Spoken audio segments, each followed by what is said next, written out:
Hi friends, வணக்கம். இந்த வீடியோவில் சூப்பரான ஒரு இன்ஃபர்மேஷன் பார்ப்போம். இது ஒன்றும் இல்லை, காமன் எரர். நிறைய பேர் அது மாதிரி யூஸ் பண்ணுறதை நம்ம வந்து கேட்டிருப்போம். அதை பற்றி தான் சொல்ல போகிறேன். என்ன அப்படின்னா, இங்கே பாருங்க, I am not able. Okay, I am not able to come அப்படின்னு வச்சுக்கலாம். Okay, I am not able to come அப்படின்னா என்னால் வர இயலவில்லை அப்படின்னு அர்த்தம். ஆனால் சில பேர் வந்து எப்படி யூஸ் பண்ணுவாங்கன்னா, ஐ காண்ட் ஏபிள் அப்படின்னு சொல்லிட்டு யூஸ் பண்ணுவாங்க. I can't able to come. இப்போ இதுக்கு என்ன meaning? I can't able to come அப்படின்னா என்ன மீனிங்? ஆக்சுவலி ஏபிள் அப்படின்னா முடியும், இயலும், முடியும் அப்படின்னு அர்த்தம். கேன்னா என்ன மீனிங்? கேன்னாலும் முடியும் அப்படின்னு அர்த்தம். ஐ கேன் அப்படின்னா என்னால் முடியும். அப்போ எப்படி முடியும் முடியும்னு ரெண்டு வார்த்தை வரும்? அப்போ சம்திங் ராங். அதை கவனிங்க. ஏன் அது தப்பு அப்படின்னா, ஆக்சுவலா ஏபிள் அப்படிங்கிறது ஒரு அட்ஜெக்டிவ். ஓகேங்களா?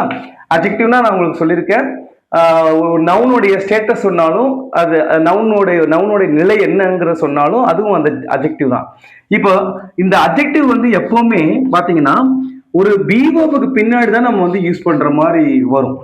இப்போ பாருங்க, ஆம் அப்படிங்கிறது இப்போ ஐ எம் ஏபிள் அப்படின்னு வச்சுக்கோங்க, என்னால் வர முடியும் அல்லது என்னால் வர இயலுகிறது அப்படிங்கிற மீனிங்ல நம்ம எடுத்துக்கலாம்.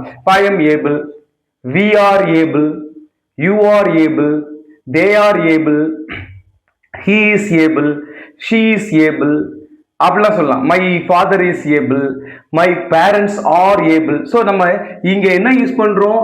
ஆம், ஆர் அல்லது ஈஸ் தான் நம்ம வந்து யூஸ் பண்றோம், பி வெர்ப்ஸ் யூஸ் பண்றோம். இல்ல நம்ம ஃபியூச்சர் டென்ஸ்ல சொன்னோம்னு வச்சுக்கோங்களேன், I will be able, we will be able, able, she will be able, அந்த மாதிரி எல்லா நவுன்ஸ்க்கு பின்னாடி வில் பி யூஸ் பண்ணி சொல்லுவோம். இதே நம்ம பாஸ்ட் டென்ஸ்ல சொல்றோம்னு வச்சுக்கோங்களேன், I was able to come yesterday, நேற்று என்னால் வர முடிஞ்சது அப்படி சொல்றோம். அதே மாதிரி we were able to come, you were able to come, they were able to come அப்படிலாம் சொல்லுவோம். he was able to come. so past tenseலயும் be verbs நம்ம யூஸ் பண்றோம், futureலயும் be form verbs யூஸ் பண்ணுதா, be form verbs யூஸ் பண்ண பின்னாடி தான் நம்ம able use பண்றோம். ஏன்னா இந்த able அப்படிங்கிறது adjective, இது வந்து state of noun அப்படிங்கிறத சொல்ல வருது இல்லைங்களா? அதனால இப்படி யூஸ் பண்றது தப்பு ஆக்சுவலி. ஏன்னா அந்த காண்ட்டுக்கு பின்னாடி அல்லது கேனுக்கு பின்னாடி இங்க V1 verb தான் நம்ம யூஸ் பண்ணணும். V1 verb. இது வேர்பா? ஏபிள் அப்படிங்கிறது வேர்பா, மெயின் வேர்பா? கிடையாது.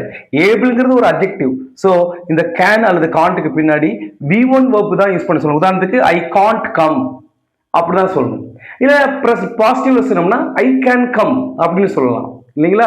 ஸோ இந்த யூசேஜ் வந்து தவிர்த்துக்கணும். இது தவறு, மிகப்பெரிய தவறு.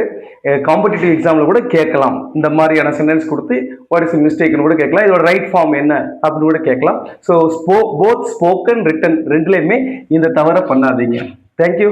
இந்த வீடியோ பிடிச்சிருந்தனா லைக் பண்ணுங்க, ஷேர் பண்ணுங்க, மறக்காம சப்ஸ்கிரைப் பண்ணுங்க. நன்றி.